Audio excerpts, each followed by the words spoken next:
Setelah menonton video ini, jika kamu merasa video ini bermanfaat, boleh dong klik tombol subscribe dan like video ini. Terima kasih. Assalamualaikum warahmatullahi wabarakatuh. Kembali lagi dengan Biologi Edukasi. Pada kesempatan kali ini, Biologi Edukasi akan membahas mengenai bagaimana cara untuk memisahkan bagian-bagian sel yang nantinya akan bisa dipisahkan seperti bagian nukleusnya, bagian ribosom, bagian mitokondria, dan bagian-bagian lainnya. Nah, langsung saja. Untuk proses pemisahan sel ini pertama kali yang harus dilakukan sesuai pada gambar yang sudah ada di sini adalah kita mengambil bagian jaringan sel, bukan jaringan sel tapi jaringan hewan ataupun tumbuhan. Jadi bisa pakai hewan, bisa pakai tumbuhan. Misalnya kita ingin mengambil sampel dari daun misalnya, maka kita pakai daun, kemudian dari daun ini dilakukan proses tahap kedua adalah homogenisasi. Nah, pada proses homogenisasi ini, berarti di sini adalah dihomogenkan atau dicampur menjadi bagian-bagian yang memiliki ukuran lebih kecil. Menggunakan blender juga bisa. Nah, setelah diproses homogenisasi selesai dan sudah homogen bagian-bagiannya, maka tahap berikutnya dilakukan proses sentrifugasi.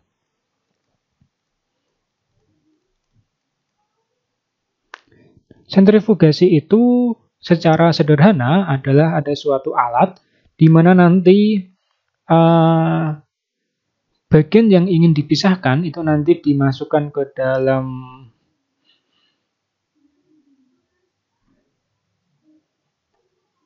tabung reaksi khusus yang nanti bisa muat di dalam alat sentrifugasi ini. Nah, setelah dimasukkan, maka nanti pada proses sentrifugasi itu nanti akan diputar alatnya. Ini nanti akan diputar dengan sangat kencang. Nah, dari situ nanti dari proses sentrifugasi itu nanti akan terpisah bagian-bagian dari sel. Nah, misalnya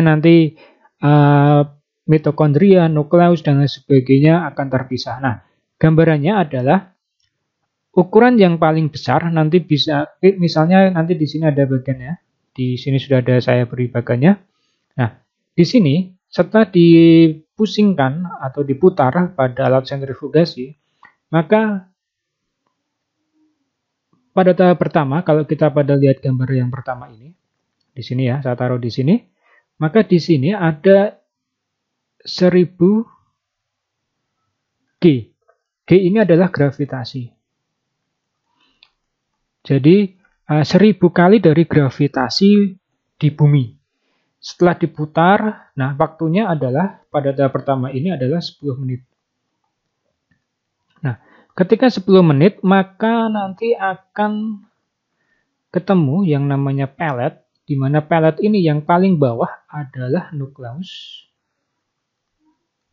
Yang paling bawah. Jadi nanti akan terbentuk pellet yang di dalamnya ada nukleusnya. Jadi ketika ingin melihat nukleus saja, maka cukup dilakukan pemutaran sebanyak 1000 gravitasi ini. Maka nanti akan di bagian paling bawah ini, bagian paling bawah akan ketemu yang namanya nukleus ini. Kemudian diambil menggunakan pipet ataupun mikropipet misalnya, kemudian diamati, maka nukleusnya nanti akan bisa tampak. Nah, dari pellet ini nanti sebagian, jika kita ingin melihat mitokondria, maka di sini harus diputar lagi sebanyak 20.000 G. 20.000 gravitasi selama 20 menit. Nanti ketika diputar selama 20 menit dengan gravitasi sebanyak 20.000 kali, maka nanti akan ketemu proses yang dinamakan mitokondria ini.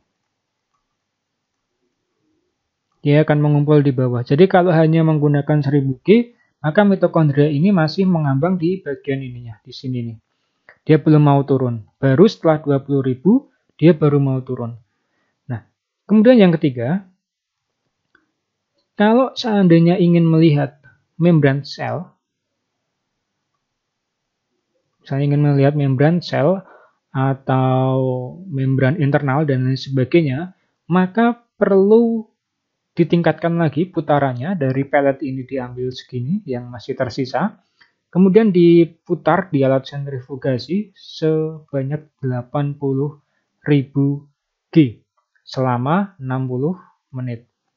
Sehingga nanti akan ketemu paling bawah sini adalah membran nukleus yang akan terambil. Jadi kalau hanya 20 G tidak akan bisa mengambil yang namanya membran plasma atau membran sel ini. Nah, kemudian jika ingin mengambil bagian yang lebih kecil lagi, karena bagian sel itu yang paling kecil adalah ribosom ini paling kecil, maka perlu diambil sebagian lagi, kemudian diputar sebanyak 150.000 gravitasi. Baru nanti bisa diambil ribosomnya.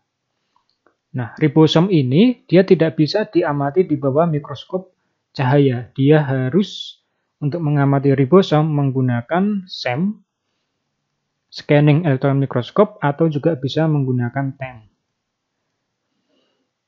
transmission electron microscope. SEM untuk melihat permukaan dalam bentuk 3D-nya saja, sedangkan TEM digunakan untuk melihat bagian dalam dari ribosomnya itu.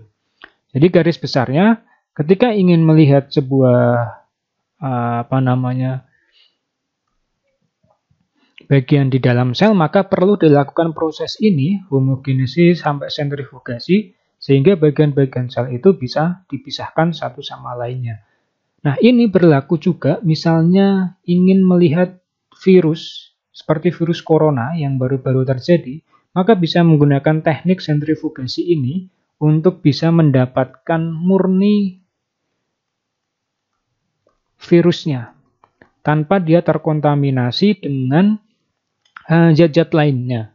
Karena ketika misalnya pada kasus corona misalnya menggunakan swab, itu jaringan-jaringan lain yang misalnya karena yang diambil ada di bagian dalam rongga hidung sampai pada ketemu trakea nanti, maka masih ada lendir, masih ada silia yang terikut ataupun sel-sel mati di permukaan rongga dalam hidung. Maka untuk bisa mendapatkan virus, maka perlu virus murni ya, maka perlu dilakukan proses tahapan ini. Tahapan ini itu beda dengan PCR tadi. Di sini untuk bisa mendapatkan tahapan virus murni maka bisa dilakukan ini. Yang pasti dalam proses sentrifugasi untuk mendapatkan virus murni ini dia harus lebih dari 150.000 G ini. Karena virus itu memiliki ukuran yang sangat kecil sekali. Demikian penjelasan singkat mengenai bagaimana cara untuk pemisahan bagian-bagian sel menggunakan alat yang dinamakan centrifugation ini. Sampai jumpa pada materi-materi berikutnya di Biologi Edukasi. Wassalamualaikum warahmatullahi wabarakatuh.